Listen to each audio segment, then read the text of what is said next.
back if you're just joining us. This is your newspaper review on Idea Television, and we've gone through some fake news as well as top stories from the front page of the Daily Trust newspaper as well as the Tribune newspaper. Okay, so going back to our tech news, I have my co-host in the house.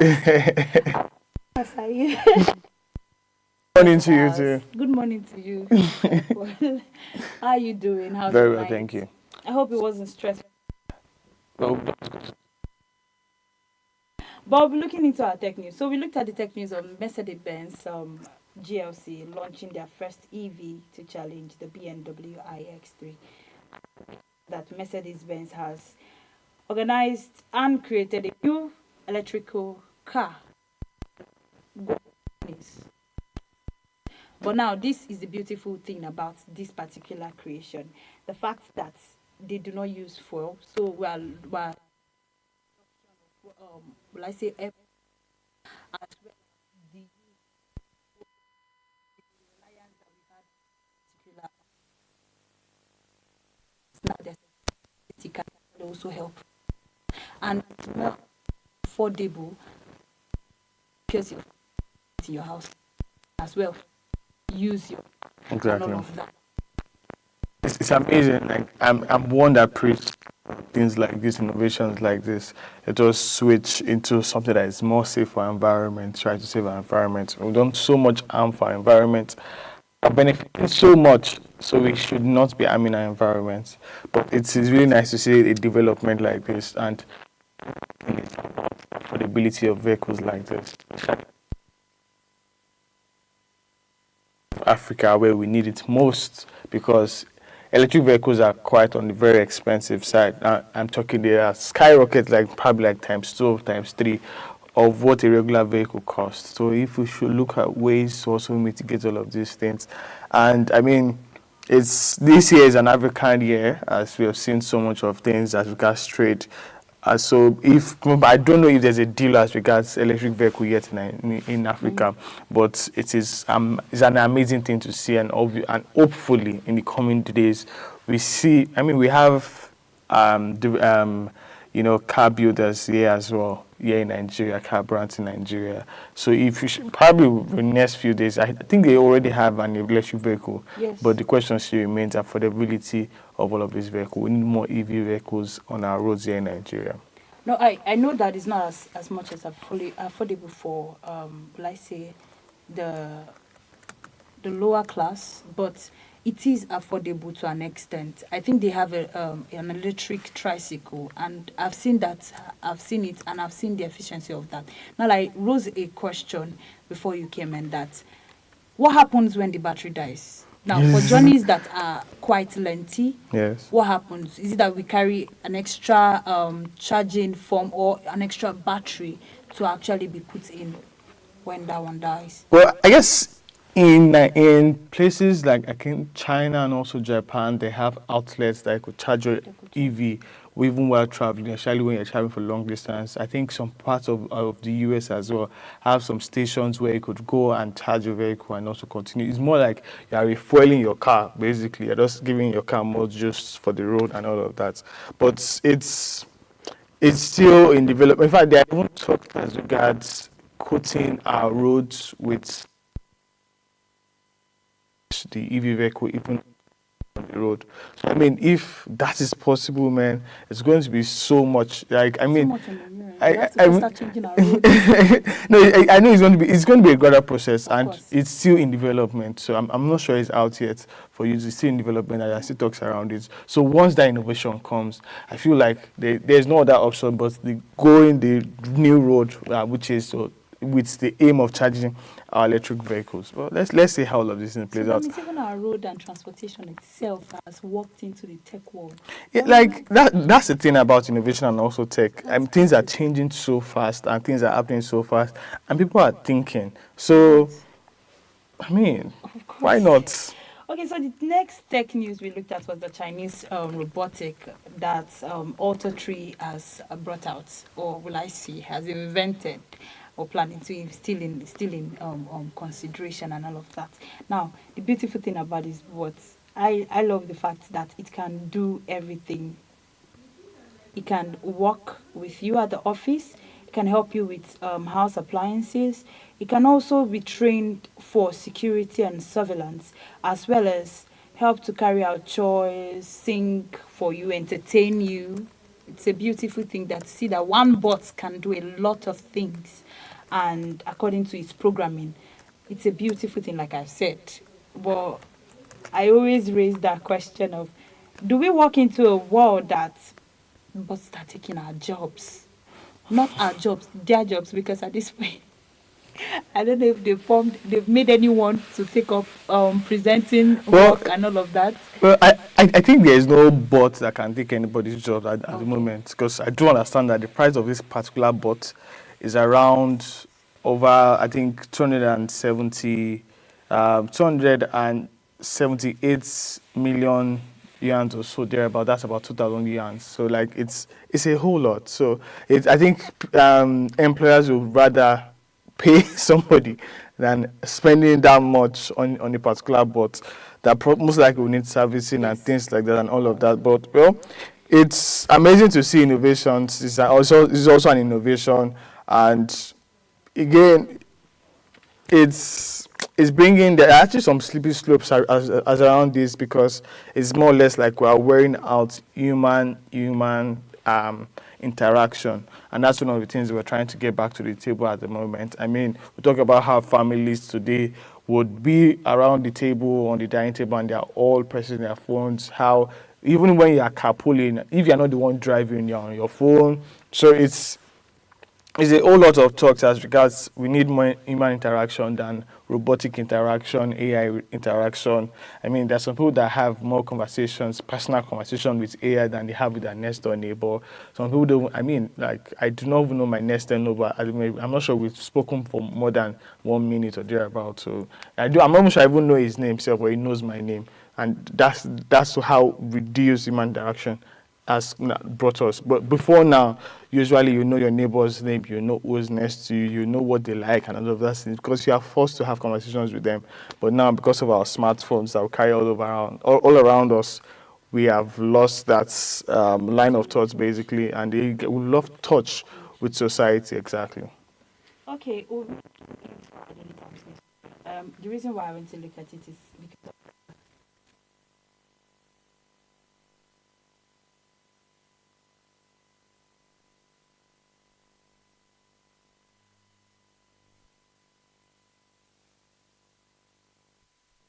with where the government, the Labour chairman called both NEPLOC and to a sitting agreement to make, or to, like say, conclude on an agreement on what to do instead of striking. But at this point, we saw that it yielded nothing. They were going back and front according to the news. Let me read part of what the newspaper says now. They said that the Nigerian Union of Petroleum and the Natural Gas Worker, as well as NEPLONG, on Monday shut down petroleum depots nationwide. They've even gone on shutdown already. Exactly. Before they called them to the meeting. Now they've taken their move, but Dangote is still standing on his rights that he is not allowing any of his workers register, or any of his truck register under NEPLONG. And NEPLONG is saying this is the law. We're not saying give us your company. We're saying let them be registered, so that the taxes that are supposed to be paid will be paid, which is normal law. Now, the government, beyond sitting, at this point I'm asking, you see that the law cannot be enforced, or the enforcement of law is now partial to some people, because this is the law. If this is not the law, we understand, okay, maybe they are trying to sign a treaty with Dangote. I will understand that they're trying to make an agreement or come to a conclusion. But when you're coming to a conclusion to already a concluded law already that has been made and be written in the constitution, we're asking, what other conclusion do you want? That's your conclusion already. It's written in the law that every other thing must register under a union. Now, you're under a union. NEPLONG is saying, we're not saying give us your company. We're saying register. Just as the way you will register your company, register your trucks under this union. And Dangote is still insisting. I think I haven't heard part of the news from yesterday that Dangote workers actually wanted to register under this union. But Dangote said no, and they should resist doing it. So it's so I've dived deep so much into this conversation since yesterday, and I also understand that they were in long hours of meeting, yes, sometimes yesterday, and probably couldn't reach a conclusion with the Ministry of that's Labour now, and but it's really, I mean, there's a whole lot to talk about because it's in some cases you could see it as a point of self-interest of the union. In another case, you could see it as well as Dangote trying to protect himself from some kind of things and some kind of bureaucracy that all of these unions bring. Unions are good, yes, but Yeah. sometimes they have their own flaws. And over the years, we've seen all of these unions being and always pushing for their own personal self-interest. They don't see the big picture. It's usually what they want and how they want it, basically. And probably that's what Dangote is trying to kick back. Even when Dangote was to start this refinery, there were talks. In fact, I don't understand that Dangote's refinery at the moment is most likely like the most talked about refinery in the world now at the moment. Because I don't understand as well that there are some refinery in the US that have shut down because Dangote Yes, has started yes, business. yes. And in my head, I'm like, so wait, there are some people that were depending on Nigeria's oil to run their refinery, and now because of Dangote's refinery, they have shut down. So that Dangote's refinery alone is causing talks outside of Africa. Yeah, in Africa as well. I do understand that also is planning on opening that refinery as well in an African Yes, in country, African country. and also that obviously that means it's going to shut down business for some other people, and also in Nigeria, back home again, is facing issues with Nupeng, with Pengza tomorrow, with this one tomorrow, and as regards. But again, everyone has the right of association. But one thing I do not still understand yet, probably if a lawyer is around to probably explain, is if as a private company, you sign a contract with me as a driver, and part of the details of the contract is that you cannot join any union. Is that right? Is it constitutional, or the constitution overrules the contract? That's where we do. That's why I do not understand. Probably a lawyer, when the lawyer comes around, Yeah. will break such conversations down. So, which particular one takes permanence? Is it my contract as a private company, or the constitution that allows for people to join any association that they wish to join? Okay. Like you said, when we have a lawyer in the house, we would have that question being raised. Exactly. Okay, in other news, we see that TUC rejects 5% petroleum tax, threatens nationwide strike in page 5 of the Daily Times newspaper front page. We also see Osun drags federal government to court over the move to pay the local government fund and the SAT APC chairman in page 4 of that newspaper. We see in page 5 that declare nationwide war on insecurity Obi charges the federal government. Also in page 2, Speaker Ababas clarifies debt comment, says I have never condemned borrowing.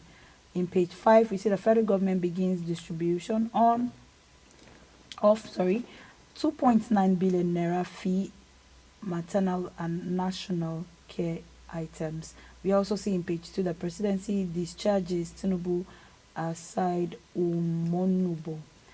Now looking at the next newspaper front page, which is the Punch newspaper, where we see Nupeng short deport as federal government Dangote talks drag. We also see compensation role may stall to 712 billion naira Lagos airport revamp. We also see that JAMB uncovers over 6,000 AI biometric malpractice, and the 2027 not alive voters as South Troop pre-registration list in page 2. Benefit in page 23. 37. OPS rejects 5% fuel surges. TUC threatens strike. We also see that Kaduna violence. El-Rufai ADC leaders shun police invitation in page 21. We also see that there's a seized allocation. Court hears Osun suit against the CBN. We also see in page 4 that 2 killed in fresh Lagos court crash. We also see that the World Cup qualifiers, can Eagle fly high in Bolom 14? That's a question to the Eagles for the World Cup qualifier. Now going back to our story on the JAMB uncovers over 6,000 AI biometric malpractice. I think we were talking about this story before you stepped in, that JAMB has actually uncovered a lot of malpractice done in the 2025 JAMB examination that was carried out. Now the truth about it is that every year that JAMB does examination, there's always malpractice, but they're saying this particular year is on an higher percentage of crisis that they feel is a threat to other years' JAMB examination. The malpractice is too much. According to JAMB, they are now putting it on the parents. I think before they were saying they were having an issue with the computers themselves. Now they're having an issue with the parents. The parents are actually, will I say, activists for this examination malpractice. They are the one taking their children to centers that they know that examination malpractice can be easily carried. They are the one paying the money, extra fee, because of course they will have to add an extra fee apart from the normal fee you pay on JAM registration. That's what they do in WAEC. That's what they do if you go to all these so-called miracle centers and all of that. Now, my problem, I'm not even saying just JAM. If we're facing this high percentage of malpractice in JAM, that's the using CBT and all of that, and we're looking into WAEC walking into CBT for their next examination, how sure are we that we can secure malpractice? Because that's one of the reasons why WAEC said they wanted to walk into CBT. CBT, yes. Use the CBT for their examination to reduce malpractice in their examination. Now, JAM already that is using CBT and have been using CBT for a very long time, they are still complaining of malpractice. Formed biometrics, formulated answers, already answered for you even before you come. So you just need to be at the hall present to mark register, and that's, if you look at it, that's what happens in most of the WAEC centers for our papered examination. But what we're saying is what's happening in CBT is still happening for WAEC. For PPT, exactly. Of Well, course. it's when the conversation of malpractice comes up. I mean, exam malpractice has been a long issue. I think from the 1990s. That's as far back it started, and it has evolved with innovation, and now it has also evolved into CBT. I mean, when one of the reasons why JAMB also switched from PPT to CBT was because of malpractice as well. Yes. And now they've switched now to CBT, and then they're still seeing all of these loopholes. I think it shows how porous JAMB is actually, because if you are saying that you are entering an exam hall and already there are your questions rather are answered on your behalf, it means that there's someone that is there, that is someone that is in-house in JAMB that is answering those questions for you.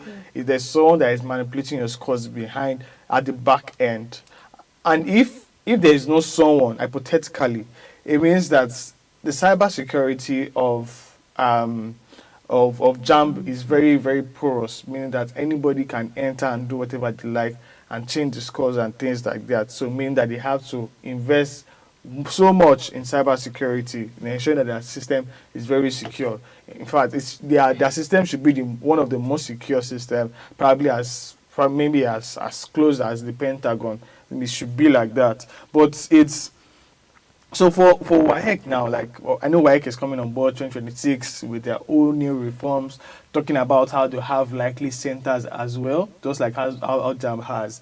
The exam questions are going to be projected. For the theory, that's going to still be PPT. It's going to be projected on the screen for students to write, and there will be no question paper, but there will only be answer script for the students. And also, schools with just 50 computers can serve as centers for WAEC. And it still brings down all of these things that, okay, at the end of the day, all of these schools already have their way of manipulating and sending results or sending answers to these students. How sure are we that this doesn't translate as well into this CBT? And even now, we're talking about students moving from one place to another, probably in some rural areas where there are no computer, there's no access to computer or things like that, meaning that students have to travel a very long distance to go and look for centers. I remember at the beginning of JAMB, when JAMB was to start their CBT. I think the first year they did their full CBT. I remember that some of my senior colleagues had to travel from Lagos State to towns that they've never heard before to write their exams. I mean, one of them came back and was narrating a story, and he said that the town felt like there was nobody there. He said he was literally the only one on the road for how long he was on the road. Like nobody was coming out or anything. And then the next morning when I was to write his paper, the only people that he saw that were on the road as well were those that were to write the exam with him. And you know, sending a child probably under 18, under 16 through a long distance like that is not good. And now we're going to see more of that. Maybe, I do not know. Come again, play out in WAEC 2026. And I don't want to I don't want to prophesy problems, but I want to see how it turns out and see. I think one of the main issues that caused this reform is the issue of the English paper that was delayed, and students had to stay over the night to write their papers in the dark, which is not right. I mean, such papers should have just been postponed to another day or things like that, but I really do not know. So it's, you see, when it comes, I'm not sure examination can be curbed anytime soon, and it means that one of the things that we need to address is how students are being taught. Meaning that if students are taught to write, if students are taught to know to understand a particular concept, then we shouldn't be seeing, like, if I understand something, why should I cheat in an exam? So it means that students don't even understand it, and they are not even sure of their because they don't have the confidence to pass the exam. I've met with students that write WAEC or JAMB, and then you ask them very simple biology questions and they cannot answer you at the go, or you ask them to explain the concept, or some of them cannot even speak good English or even write well in some cases. I mean, it's a whole lot of conversation in the education sector, and now we have new reforms again with curriculum. Let's just move on, please. Okay, of course, like we always say, like you've said, malpractice cannot actually be easily be eradicated from the system when it comes to educational system, because it has a lot to do with not just the students itself, not just the school, but the parents Exactly. included. That's what JAM is trying to say, that the parents had a lot of hand in this. And if we look at it, very well, apart from being taught in school now, most students find out that, okay, yes, I know that I can go to miracle centers or centers where I know that my examination can be written for me, and that's why they feel so reluctant to actually want to pay attention. And that's where the school is scam. Actually, the word comes out from also, I know, amongst other things, but that word school is scam. Instead of reading and all of that, it's a patrol for all of these particular activities that students carry out now when it comes to malpractice. And like I said, JAM is saying that the parents should actually start pushing for, which I actually agree. Well, you see, in terms of the parents are involved in malpractice and all of that, you see, there are several stakeholders in education, and it's not just the parents that are enabling factors to students cheating in exams. Another enabling factor are the schools themselves, the teachers. You know, I did a whole research on this while I was still doing my undergraduate, and it was very expository for me, because I did understand. In fact, some students cheat because their parents needs them to cheat. So do you understand that in the very first place? So like, not that I want to cheat, but my parents would need me to cheat if I'm to if I'm to meet their expectation. I need to cheat as well, and also follow them suit. So it's a whole lot of conversation when it comes to examination malpractice. But anyway, we would like to hear comments from all our viewers out there. Do you think it's the school fault, or the parents' fault, or the student themselves being too lazy to read? Do well to follow us on all our social media platforms that's displayed on the screen, as well as our YouTube channel on Idea Television. Try to drop a comment, a like, and also stay tuned as we bring you up with all the top stories and innovative programs after now. The Idea Morning Digest will be coming up. I am Jacobs Deborah, and we'll be in studio was Paul Olatupo. Thanks for watching. It's beautiful doing this with all of you. So, like I would always say, stay informed, stay safe. Bye for now.